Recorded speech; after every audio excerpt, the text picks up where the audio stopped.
Hey love, it's I. Welcome back.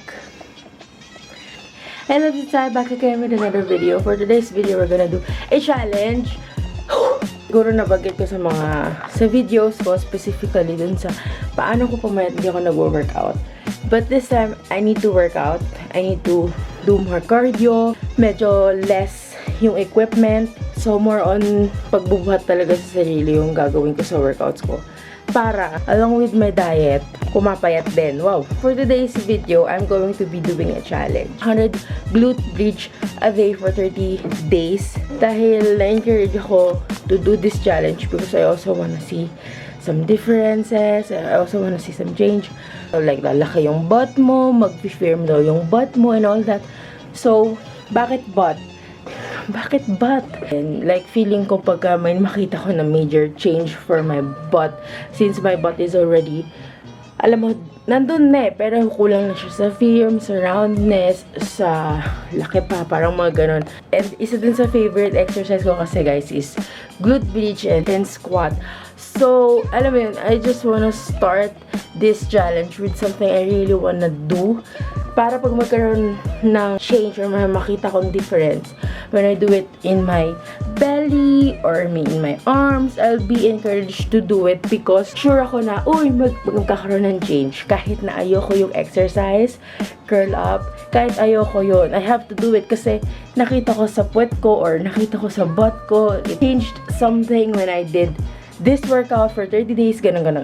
What I'm advising you to do as well, do something na yung workout gusto mo talaga. And at the same time, yung result niya is magugustuhan mo din. Bakit hindi full body yung ginawa ko? Because starting pa lang ulit ako ng exercise and hindi na din ako masyado makit ng bundok. Ang dami ko nang sinabi, at least you get what I'm trying to do. If you haven't watched my fitness videos, yung paano ko pumayat and then my what I eat in a week, I'll put it in the description and also in the I button so you can watch it. But for now, don't forget to subscribe to my channel and don't forget to like this video and follow my other social media accounts. So kung nakapag-subscribe ka na, let's start! Okay, unang-una kong gagawin you guys, hindi pa ako naghihilamos, I'm so sorry.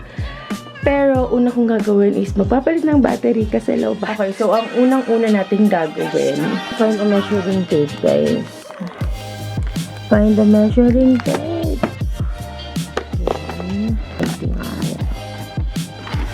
Before we start this challenge, make sure to measure the initial measurement ng part na ita-target mo. So in my case, my hip area. Make sure na hindi siya garon kasikip.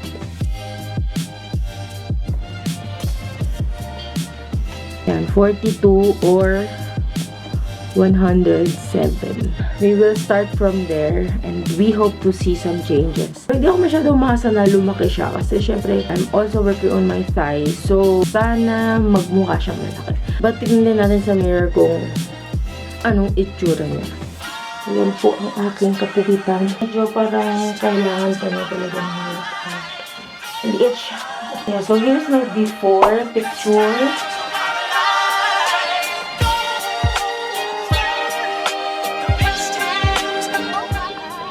100 glute.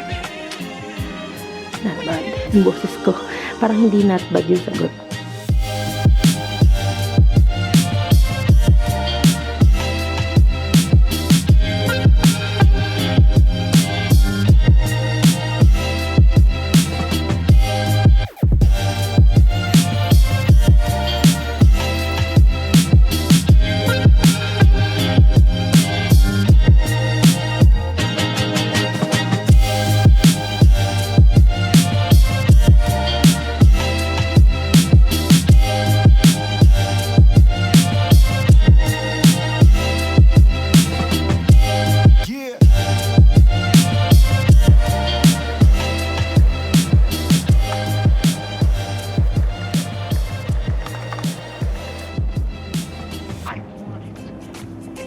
Okay, so in conclusion, from 108 naging 109.5 siya, mga almost 110. Mga 1 centimeter and half din nadagdag ko sa pot ko doing the 100 glute bridges.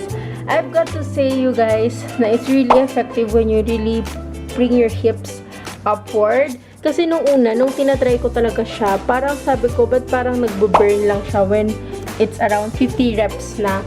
So, ako, in-upgrade ko, as you can see, some of my videos, in-upgrade ko yung iba kong glute bridges. Medyo naglagay ako ng weight, medyo humirap-hirap, and it was effective for me. Siguro dahil isa sa mga favorite workout ko ang glute bridges, and natry ko na din siya sa gym. Body weight is just not as effective.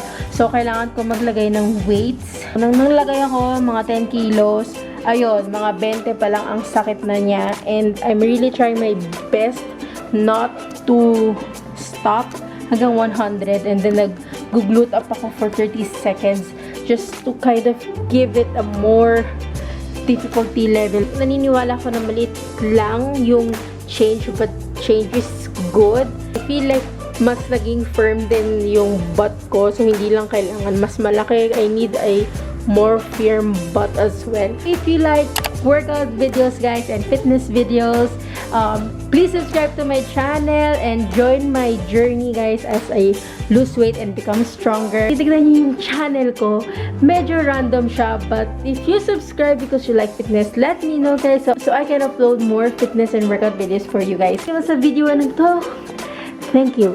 So, thank you guys for watching. Thank you ka ng thank you. Kung umabot ka man sa video na to, congrats. So, thank you guys for watching, and I hope to see you in my next one. Bye!